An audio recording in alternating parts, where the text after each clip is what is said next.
Minister, welcome to Krynica. How do you see this region? Well, the whole region, Eastern and Central Europe, is something I'm quite familiar with. Before I came into politics 3 years ago, I spent 20 years as a banker and I focused on emerging markets, and Central and Eastern Europe was a key part of that, not just Poland, but Hungary, Czech Republic, Slovakia, Ukraine, and even further afield.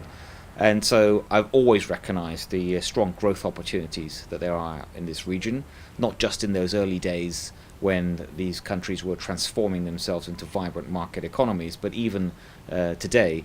And I think testament to that growth potential is even if you just consider what's happened in Poland in recent years, when the rest of Europe has suffered from recession, Poland is the only country that didn't have a recession after the credit crisis. Do you think British business is making the most of opportunity out here? What I more could we do?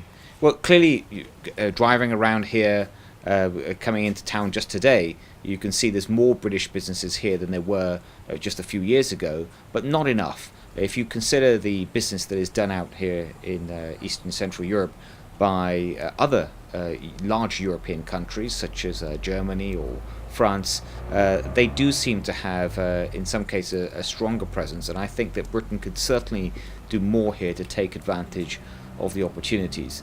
And if you compare the opportunity here to some other fast-growing markets, some of the other big emerging markets in the world, such as China, you often hear about, and India, two very important markets in their own right as well. But the advantage of Poland, I think, is that it's right on your doorstep. You can get on a plane in London or from Manchester, and it doesn't take that long to get here. It's not that expensive. It's a member of the EU, and I think these kind of things do make it a bit easier to do business here than otherwise. Looking to the future, how do you see this region compared with the established markets and the emerging markets in the East?